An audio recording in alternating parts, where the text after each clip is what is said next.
আসসালামু আলাইকুম। আমরা যেহেতু গ্রাম অঞ্চলে থাকি, তো আমাদের ম্যাক্সিমাম টাইম হচ্ছে শাকসবজি যেগুলো হয় সেগুলো আমরা নিজেরাই জন্মায় খাওয়ার সবসময় চেষ্টা করি আরকি। তো যাই হোক, আজকে হচ্ছে আমাদের বেশ কিছু জায়গায় হচ্ছে আমরা পানি দিব আরকি। মানে শাকসবজির যে গাছগুলো আমি লাগাইছিলাম, তো গাছগুলোতে আজকে পানি দেওয়ার জন্য হচ্ছে আমি চলে আসলাম দ্রুত করে পানিটা নেওয়ার জন্য। আজকে হচ্ছে আমরা পানিটা এখান থেকে দিয়ে দিব। আর আমাদের হচ্ছে বেশ কিছু গাছ আমাদের এখানে রোপণ করা হইছে। প্রত্যেকটা মৌসুমে হচ্ছে যেসব সবজিগুলো পাওয়া যায়, মৌসুমী যে সবজিগুলো পাওয়া যায়, প্রত্যেকটা সবজি আমরা মাশাআল্লাহ নিজেরাই হচ্ছে উৎপাদন করে খাওয়ার চেষ্টা করি আরকি। আমাদের বাড়িতে হচ্ছে ম্যাক্সিমাম সবজি আমরা রোপণ করে থাকি। বাড়ির বাইরে হচ্ছে অনেকটাই সবজি আমরা রোপণ করি।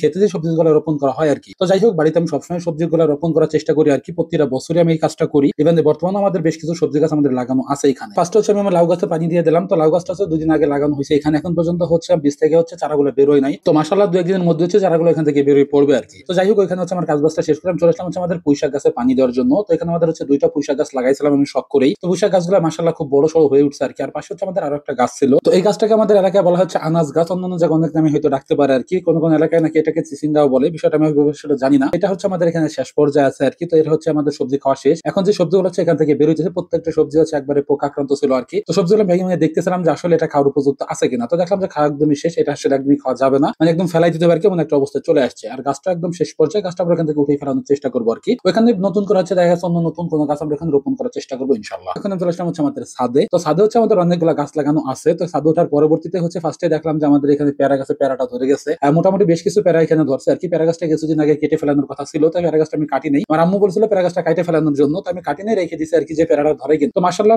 দেখলাম যে ৩-৪টা পেয়ারা আমাদের এখানে ধরছে আরকি। তো এখানে আমাদের আরো একটা গাছ ওর মধ্যে লাগানো আছে। তো ওই জন্য হচ্ছে গাছটা আমাদের কাটার কথা ছিল, কিন্তু গাছটা আমি কাটিনি আরকি। তো ওইখানে হচ্ছে যে গাছটা ছিল, এখানে গাছটা ছিল হচ্ছে মালটা গাছ। ছোট ছোট মালটা ধরে আরকি। তো গাছটা হচ্ছে আমি কিনে আনছিলাম হচ্ছে চায়না কমলা মনে করে। ওনারা বলছিল যে চায়না কমলা হবে, কিন্তু দেখি যে চায়না কমলা হয় না। এখানে ছোট ছোট মালটা গাছ হয়েছে আরকি। জানি না আসলে এটা কোন জাতের, একদম ছোট ছোট সাইজের। তোর পাশে হচ্ছে আমাদের আরো একটা গাছ লাগানো আছে, এটা হচ্ছে আর একটা মালটা গাছ আছে আমাদের এখানে। তোমরা বলছিল এটা ইন্দোনেশিয়ান মালটা বলছিল আমাদের। তো মোটামুটি এই মালটাটা অনেকটা বড় সড় আকারের হয়েছে আরকি। তো এর আগে হচ্ছে আমি ৮ থেকে ১০টা মালটা এখান থেকে খাইতে পারছি। এখন হচ্ছে ৩ থেকে ৪টা মালটা আমাদের নতুন করে আরকি এই গাছটা আমাদের ধরছে। তো এখানে হচ্ছে পানিটা আমি মাশাআল্লাহ দিয়ে দেওয়ার চেষ্টা করলাম আরকি। প্রতিদিন আমি এই কাজটাই করি। প্রতিদিন বিকালে আমি একবার করে হচ্ছে আমি ছাদে উঠি এবং পানিটা সম্পূর্ণভাবে দিয়ে দেওয়ার চেষ্টা করি প্রত্যেকটা গাছে। আর ফলের গাছের বাইরে হচ্ছে ছাদে আমরা বিভিন্ন ধরনের সবজির গাছও আমরা এখানে লাগাই। বিভিন্ন ধরনের সবজি হচ্ছে আমরা এখানে রোপণ করে খাওয়ার চেষ্টা করি প্রতিটা বছরই। ইভেন রমজান মাসে হচ্ছে যে বেগুনিটা আমাদের করা হয়, সেটা ম্যাক্সিমাম টাইম হচ্ছে আমি ছাদ থেকেই নিয়ে আসার চেষ্টা করি। প্রত্যেকটা বছর এই কাজটা আমি ম্যাক্সিমাম টাইমই করি আরকি। তো যাই হোক, আমাদের এখানে বেগুনি গাছও ছিল, বেশ কিছু আরো সবজি গাছ আমাদের এখানে ছিল। আর অ্যালোভেরা গাছটা হচ্ছে এমন একটা অবস্থা, ওজন একবারে ভেঙে পড়ছিল আরকি। তো একটা অ্যালোভেরা গাছ আমাদের এখানে আছে, বেশ কিছু গাছ ছিল। গাছ আমাদের অ্যালোভেরা একদমই কোনো প্রয়োজনে লাগে না বললেই চলে। এটা হচ্ছে আমি শখ করে লাগাইছিলাম। আর পাশে হচ্ছে ড্রাগন লাগাইছিলাম বেশ কিছুদিন আগে। তো ড্রাগন গুলা বেশ বড় হইতেছে, কিন্তু কোনো ফল টল আসার কোনো নামই নাই বললেই চলে। তো মা বলতেছিল যে এটা একবারে কেটে পরিষ্কার করে ফেলে এখান থেকে, কারণ ও ফল দিবে না কখনোই। তো যাই হোক, আমি চেষ্টা করতেছি আরকি। যেহেতু গাছ হয়েছে, গাছ থেকে ফল পাওয়াটা স্বাভাবিক কিছু না। ফল ইনশাল্লাহ আসবেই, হয়তো একটু সময় লাগবে। আস্তে আস্তে করে হলে ফলটা আমরা এখান থেকে পাই যাবো। আর এর বাইরে হচ্ছে যেহেতু সামনে বর্ষার মৌসুম চলে আসতেছে, আমাদের ছাদে প্রচুর পরিমাণ হচ্ছে আমাদের মরিচ গাছ রোপণ করা আছে।